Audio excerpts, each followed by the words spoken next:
बिस्मिल्लाहिर्रहमानिर्रहीम। अस्सलाम वालेकुम नाज़रीन, आप यूट्यूब चैनल देख रहे हैं। मैं इमरान खान हूँ। आज सुहेल अफरीदी साहब मुलाकात करने के लिए गए। बाकी जो उनके साथी जिन्होंने मुलाकात करनी थी वो भी उनके साथ गए, लेकिन अब तक की इतला के मुताबिक मुलाकात नहीं करवाई गई। आज जुमेरात का दिन था। पहले बहुत सारी जुमेरातों तक लगभग 1 दर्जन से ज़्यादा मरतबा सुहेल अफरीदी गए, लेकिन उनकी मुलाकात नहीं करवाई गई। और आज फिर मुलाकात अभी तक तो नहीं करवाई गई, तो इम्कान भी कोई नहीं है कि उनकी मुलाकात होगी। लेकिन उन्होंने कुछ अनाउंसमेंट की है सुहेल अफरीदी ने, वो मैं आपके सामने रखता हूँ। उन्होंने कहा जी कि मैं ये आखिरी मरतबा आया हूँ अडियाला जेल 27 सितंबर से पहले, और अब अगर मुझे बुलवाया गया तो मैं अडियाला जेल आऊँगा, वरना मैं अडियाला जेल अब नहीं आऊँगा। यानी बुलवाया गया से मतलब ये है कि मुझे कहा गया कि इमरान खान साहब से आपकी मुलाकात करवाते हैं, आ जाएँ आप, तो मैं 27 सितंबर से पहले आऊँगा, वरना खुद अब मैं मुलाकात के लिए नहीं आऊँगा। अब हम सिर्फ लॉन्ग मार्च लेकर आएंगे। 27 सितंबर को 20 लाख से ज़ायद लोग निकलेंगे और ये इनके लिए डरावना ख्वाब बन चुका है। मेरी इमरान खान साहब से मुलाकात करवा दें, लेकिन इनका मूड नहीं लग रहा कि अभी भी ये मुलाकात करवाएंगे। और आज रात यानी मुलाकात नहीं करवाते तो 10 बजे पाकिस्तान तहरीक इंसाफ के कारकुनों को पाकिस्तान और पार्टी का परचम लेकर एहतजाज के लिए निकलने की कॉल दे रखी है। आज के बाद मैं अडियाला जेल तक आऊँगा। जब ये खुद बुलाएंगे कि आकर इमरान खान साहब से मुलाकात कर लो, ये वज़ीर आला खैबर पख्तूनख्वा सुहेल अफरीदी ने कहा था कि आज 13 अगस्त है, आज रात को वैसे ही पाकिस्तान भर में पाकिस्तानियों ने निकलना है। तो ये दिन भी ऐसा है कि बड़ा स्मार्टली देखें, इसी को पॉलिटिक्स कहते हैं। सुहेल अफरीदी ने ठीक वक्त का इंतखाब किया कि जुमेरात का दिन है, 13 अगस्त है, मैं मुलाकात के लिए जाऊँगा। अगर मुलाकात नहीं होगी तो पाकिस्तानी तो निकलेंगे, पूरे पाकिस्तान में उन्होंने तो निकलना है। और पाकिस्तानी जो हैं वो ज़्यादा, उनकी अक्सरियत पाकिस्तान तहरीक इंसाफ के साथ है इस वक्त। बाकी पॉलिटिकल पार्टीज़ के लिए प्रॉब्लम हो गई कि वो मिलिट्री एस्टेब्लिशमेंट के साथ मिल गए, लोग उनसे नाराज़ हो गए, और जो उनके कारकुन हैं वो भी डिप्रेशन में चले गए कि पहले हम ये लड़वाते रहे फ़ौज के साथ और ये कहते रहे जनाब के पाकिस्तान की मिलिट्री एस्टेब्लिशमेंट बेजा मुदाखलत पाकिस्तान की सियासत में करती है, हमने इसको रोकना है। लेकिन फिर जाके वो उन्हीं की गोद में बैठ गए। तो वो काफ़ी मुतनफ़र भी हैं मुख्तलिफ पॉलिटिकल पार्टीज़ के कारकुन। जो बड़े डाई हार्ड कारकुन थे वो भी बेचारे अब बात नहीं करते, चाहे पीपल्स पार्टी के हों चाहे PMLN के हों। तो वहाँ पर एक सकूत है, खामोशी है। लेकिन PTI का कारकुन जो है वो तो काफ़ी एक्टिव है। ख़ासतौर पे जब आप अपोजिशन में होते हैं तो आपका कारकुन एक्टिव ही रहता है। अब मामला ये है कि पाकिस्तान तहरीक इंसाफ ने ये अनाउंसमेंट की है कि पाकिस्तान के झंडों के साथ आप पाकिस्तान तहरीक इंसाफ के झंडे भी लेकर निकलें और निकल कर बाहर आएँ और आकर आप एहतजाज में शामिल हों। और आज रात को वो कह रहे हैं जी पूरे पाकिस्तान को जैम करेंगे। वैसे भी पाकिस्तान बड़े शहर जो हैं वो नॉर्मली जैम हो जाते हैं आज की रात में। तो देखते हैं पाकिस्तान तहरीक इंसाफ का रंग कितना गहरा होता है आज रात को जब नौजवान निकलेंगे। पाकिस्तान की यौम आज़ादी की सिलसिले में जो रैलीज़ वगैरह निकलती हैं रात के वक्त 12 बजे से पहले, तो आज रात जब पाकिस्तानी निकलेंगे तो फिर हम देखेंगे 10 बजे के बाद जब ये मामला शुरू होगा और 12 बजे 1 बजे तक चलेगा कि इसमें पाकिस्तान तहरीक इंसाफ के कितने झंडे और कितने लोग निकलते हैं। नादरीन, एक और डेवलपमेंट इमरान खान साहब के हवाले से है, क्योंकि सुहेल अफरीदी अडियाला जेल के बाहर हैं तो अडियाला जेल के अंदर की भी आपको बताते हैं। जब इमरान खान साहब की अहलिया बुशरा बीबी की फैमिली उनसे मिलने के लिए गई तो ये पहली मरतबा हुआ कि जिस कमरे में मुलाकात करवाई जाती है वहाँ पे बुशरा बीबी के अकब में एक TV स्क्रीन लगाई गई थी, और उस TV स्क्रीन जो है वो वहाँ लगी हुई है, लेकिन उसके ऊपर इमरान खान साहब की CCTV फुटेज चला दी गई।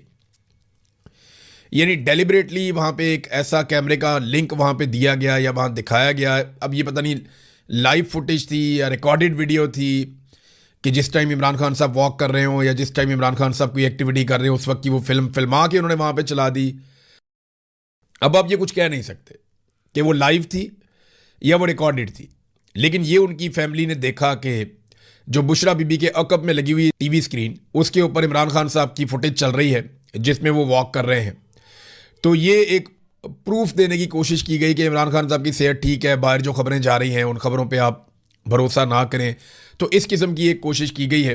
बहरहाल ये इमरान खान साहब की फुटेज चलाई गई, एक नई खबर थी, एक नई डेवलपमेंट थी। और ये देखें मिलिट्री एस्टेब्लिशमेंट की मदद के बगैर तो हो नहीं सकता। तो वो ये चाहते हैं कि बाहर कम से कम लोगों को इस बात का इत्मीनान पहुँचे कि इमरान खान साहब को एक स्क्रीन के ऊपर चलते फिरते देखा गया है। अब इससे वो हासिल क्या करना चाहते हैं ये तो हमें समझ ही नहीं आती। इनकी बुखलाहट है, बात चीज़ें ये डर कर करते हैं, बात चीज़ें ये अग्रेसिवली करते हैं और बात चीज़ें ये प्रिएंटिव बायर्स के तौर पे करते हैं।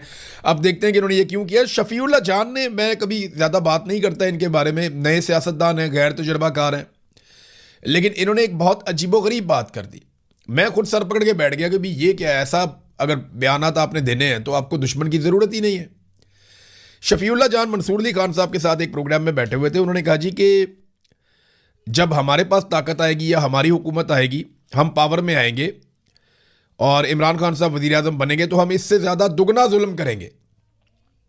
200 FIRs की जगह 400 FIRs करेंगे। 9 महीने डॉक्टर को नहीं मिलवाया, हम 18 महीने नहीं मिलवाएंगे। तो ये कह रहे हैं इस किस्म की अब सोच डेवलप हो रही है। और ख़ुद भी उन्होंने कहा जी मैंने भी यही कहा। ये क्या है? हमें तो लगता है कि पाकिस्तान तहरीक इंसाफ या इमरान खान साहब की जो स्ट्रगल है वो जमहूरियत के लिए है, वो रूल ऑफ लॉ के लिए, वो इंसानी हकूक़ के लिए, आज़ादी इज़हार राय के लिए। वो स्ट्रगल तो उसूलों के मुताबिक है कि आपने जर्नैलों को सियासत में हिस्सा नहीं लेने देना। अगर अभी मैं आपको ये बताऊं कि ये पॉलिटिकल पार्टियां सहूलतकारी कर रही हैं, ये बात बिल्कुल ठीक है। नून लीग सहूलतकारी कर रही है, PMLN सहूलतकारी कर रही है। जब राणा सनाउल्लाह को उठाया था एजेंसियों ने तो उस वक्त PTI के लोग सहूलतकारी कर रहे थे। याद है उसने शहरयार अफरीदी ने आके हलफ ले लिया था। आर्मी चीफ मुल्क का बाप होता है, ये भी शहरयार अफरीदी ने कहा था आके, आपको याद होगा।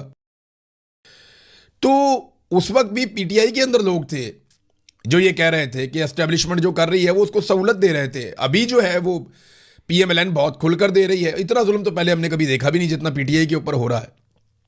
जो इमरान खान के साथ हुआ वो तो नवाज शरीफ उसका तसव्वुर भी नहीं कर सकता। आसिफ अली जरदारी तो इसको सोच के ही फौत हो जाए जितना इमरान खान के ऊपर जुल्म हुआ। जरदारी साहब के बारे में कहा जाता है बहुत जुल्म हुआ, सारे जुल्म की कहानियां जो है ना वो बताकर चले गए, फौत हो गए हैं। एक सहाफ़ी हुआ करते थे, ख़बरें अखबार के हेड, उन्होंने एक इंटरव्यू दिया था मुबशर लुकमान को। उसमें उन्होंने बताया था कि आसिफ अली जरदारी की जेल कैसी होती थी और किस तरह की जेल आसिफ अली जरदारी ने काटी है। ज़िया शाहिद उनका नाम था। वो इंटरव्यू आप निकाल कर इंटरव्यू देख सकते हैं यूट्यूब के ऊपर या सोशल मीडिया के ऊपर, आपको कहीं ना कहीं मिल जाएगा। तो अब शफीउल्लाह जान ने कहा जी हम तो बदला लेंगे, हम तो ज़्यादा मारेंगे। ये क्या बात हुई? मार आपको पड़ रही है जर्नैलों से, बदला आप लेंगे नून लीग से। भाई अगर स्टेटमेंट देना है और मर्दों वाला स्टेटमेंट देना है तो आपको कहना चाहिए कि हम इन जर्नैलों को निशाने इबरत बनाएंगे जो इस वक्त सियासत में हिस्सा ले रहे हैं। हम इन्हें नहीं छोड़ेंगे, इन्हें हिसाब देना पड़ेगा। अब कमज़ोर को क्यों मारते हैं? जब आप इक़्तिदार में आ जाएंगे तो नून लीग कमज़ोर हो जाएगी, उस वक्त भी जर्नैल ताकतवर होंगे। भाई अगर आपने देखा ना नून लीग एक दौर में उसने मार खाई, फिर वो जर्नैलों की मदद से इक़्तिदार में आ गए, अब वो जूते पॉलिश कर रहे हैं। तो उनको बदला लेना चाहिए ना, उनसे लड़ना चाहिए जिन्होंने उन्हें मारा, या वो सिलसिला बंद करना चाहिए। उन्होंने नहीं किया, उन्होंने सोचा जूते ही पॉलिश करी जाओ। आज PTI के अंदर ये अगर सोच पैदा हो गई है, अब शफीउल्लाह जान ने ये बात की है, मुझे हैरत हो रही थी। यानी ऐसे दोस्तों तो दुश्मन की आपको क्या ज़रूरत है जो ये बता रहा हो कि हमने भी आके बदले ही लेने और यही काम करना और इससे डबल करना है। आज जिस जुल्म, फस्तायत और जबर के खिलाफ हम खड़े हैं वो कहते हैं जी हम आएंगे इससे डबल करेंगे। आपको कहना चाहिए कि जब आप आएंगे तो रूल ऑफ लॉ होगा, जब आप आएंगे तो सबके लिए एक कानून होगा। बड़े और छोटे का हम कोई जो है वो किसी किस्म की हम फर्क नहीं रखेंगे, कोई अमीर आदमी को गरीब आदमी। एक्चुअली ये उसूल है। हम मिलिट्री एस्टेब्लिशमेंट को भी कानून के दायरे के अंदर लेकर आएंगे। हम फौज का सियासत में किरदार ख़त्म कर देंगे। पाकिस्तान में आज़ादी इज़हार राय होगी। पाकिस्तान के अंदर जुल्म, बर्बरियत और बदला हम ख़त्म कर देंगे। हाँ, जिन लोगों ने करप्शन की, बेईमानी की, फ्रॉड किया, वो तैयारी पकड़ लें, उनको हम नहीं छोड़ेंगे। ये बात आप करें तो काफ़ी है। इतनी बात बहुत है। नहीं, नून लीग को मारेंगे जी। क्यों आप नून लीग को मारेंगे? सिर्फ इसलिए मारेंगे कि जर्नैल ज़्यादा ताकतवर है, उनका आप नाम नहीं ले सकते। नून लीग ने सहूलतकारी करके बहुत बड़ा जुर्म किया है, ये बात बिल्कुल ठीक है। बहुत बड़ा जुर्म किया सहूलतकारी करके। लेकिन क्या यह सहूलत आज सिर्फ नून लीग ने दी है?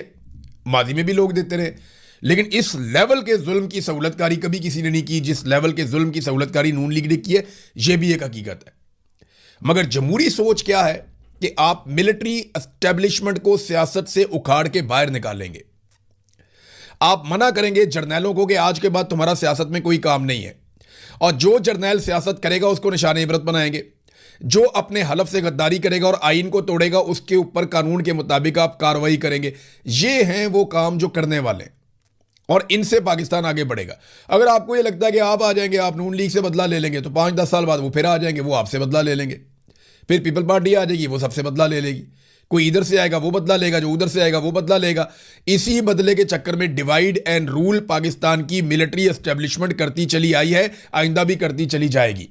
असूली बात तो ये है कि मिलिट्री एस्टेब्लिशमेंट पाकिस्तान में डिवाइड एंड रूल मैं बार बार एक बात कहता हूं, आपको याद ही नहीं रहती बात।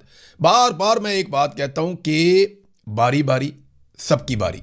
और दूसरी बात मैं ये कहता हूं कि सारे चोर और डाकू इकट्ठे होकर अगर मिलिट्री एस्टेब्लिशमेंट को बैरकों में वापस भेज दें और इनका सियासी किरदार खत्म कर दें तो पाकिस्तान का बहुत भला हो जाएगा। ये दो बातें मैं बार बार कहता हूं कि बारी बारी सबकी बारी, आप सबको बारी बारी मार पड़ेगी और आप एक दूसरे को खुद ही मारेंगे, एस्टेब्लिशमेंट को सामने भी नहीं आना पड़ता, ये सहूलतकारी कर रहे होते हैं। तो बारी बारी सबकी बारी। एक तो ये बात देखिए, अगर आपने ये बात करनी थी ना तो मैं ये बात इस तरह करता हूं कि कल को अगर यही जुल्म एस्टेब्लिशमेंट ने नून लीग के साथ किया तो बड़ा नॉर्मलाइज है। अगर कल को यही जुल्म एस्टेब्लिशमेंट ने पीपल्स पार्टी के साथ किया तो बड़ा नॉर्मल है, क्योंकि पीटीआई के साथ हो गया, उनके साथ भी होगा तो बड़ा नॉर्मल होगा।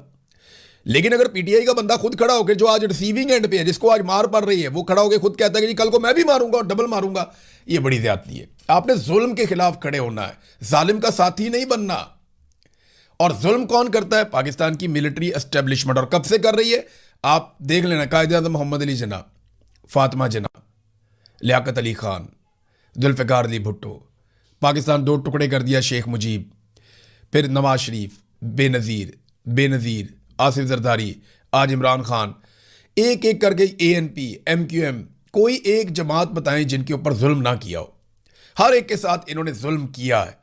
तो जालिम से आपने बदला लेना ना, जालिम के आपने हाथ पकड़ने, उसको आपने रोकना है, ये नहीं करना था। ये बहुत ही अजीबोगरीब स्टेटमेंट है। मैं उम्मीद करता हूं कि इस स्टेटमेंट की कोई ना कोई वजह पेश की जाएगी या इस स्टेटमेंट को वापस लिया जाएगा कि जनाब ये जज्बात में हमने बात की, हम ये नहीं करना चाहते। मस्तूंग के अंदर नादरीन जो सूरत हाल है, वहाँ पे कारोबार बंद है, क्योंकि सुराब में जो बलूचिस्तान में एक वाक़या हुआ, बड़ा खौफनाक इंसिडेंट था, जिसमें 9 बच्चे, 7 खवातीन और 12 मर्द जाँ बहक हुए हैं। और ये एक फ़िज़ाई हमला था जिसे जोड़ा जा रहा है पाकिस्तान की सिक्योरिटी फोर्सेस से। और ऐसा लगता है कि कोलेटरल डैमेज ये हुआ है, शायद वो दहशतगर्दों के पीछे गए और सिविलियंस जो हैं उनके ऊपर अटैक हो गया और बहुत सारे सिविलियंस, बच्चे, खवातीन वो शहीद हो गए। बाद औक़ात पाकिस्तान की सिक्योरिटी फोर्सेस ये कहती हैं कि क्योंकि दहशतगर्द अपने आप को छुपाते हैं इंसानों के पीछे, तो आम इंसान भी इस लड़ाई में मारे जाते हैं। लेकिन दूसरी तरफ से एक मौक़िफ़ दिया गया कि अचानक से वो दहशतगर्द कोई गाड़ी तैयार कर रहे थे बारूद वाली, वो फट गई और उसकी वजह से ये इंसिडेंट हुआ। लेकिन वहाँ कोई बलूचिस्तान में इस बात को मानने को तैयार नहीं है। जो मकामी सहाफ़ी हैं वो भी कहते हैं जी ऐसा नहीं है, ये एरियल स्ट्राइक हुई है, ये फ़िज़ाई हमला हुआ है उस एरिया में जहाँ ये वाक़या हुआ। अब जो सराब का मेन चौक है, वहाँ पे लोग लाशें रख कर बैठे हुए हैं, दूसरा दिन है और बड़ी तकलीफ़ में है। जो मनाजिर हैं वो तो देखे ही नहीं जाते, यानी मैं मनाजिर जैसे ही खोलता हूँ तो मैं बंद कर देता हूँ, मुझे बहुत तकलीफ़ होती है। छोटे छोटे बच्चों की लाशें लेकर वो लोग चौक में बैठे हुए हैं। बलूचिस्तान में जगह जगह पे एहतजाज हो रहा है और लोग लाशें रख कर एहतजाज कर रहे हैं। कोयटा के अंदर एक मरतबा फिर इंटरनेट सर्विसेज बंद कर दी गई हैं। ज़रा कुछ होता है फौरी तौर पे पूरे बलूचिस्तान में इंटरनेट सर्विसेज बंद कर दी जाती हैं। वैसे ही कोयटा में थोड़ी बहुत आती हैं, वहाँ पे भी बंद कर देते हैं। ये नादरीन इस वक्त सूरत हाल है। एक और चीज़ मैं आपको बताऊँ 14 अगस्त के हवाले से, ये नौशीन इफ्तिखार हैं, PMLN की MNA, इन्होंने एक स्टेटमेंट जारी किया। इन्होंने बयान देते हुए कहा इंटरव्यू में कि अगर पाकिस्तान तहरीक इंसाफ डस्का से, क्योंकि डस्का से ये MNA है, तो कहती है डस्का से अगर पाकिस्तान तहरीक इंसाफ 100 बंदा निकाल लेना, सिर्फ 100 बंदा, तो मैं इस्तीफ़ा दे दूंगी और सियासत छोड़ दूंगी।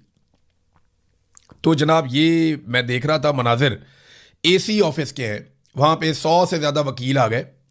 105 बंदों ने दस्तखत किए कागज़ के ऊपर, जिस पे उन्होंने इजाज़त मांगी जलसे के लिए और एक रैली के लिए।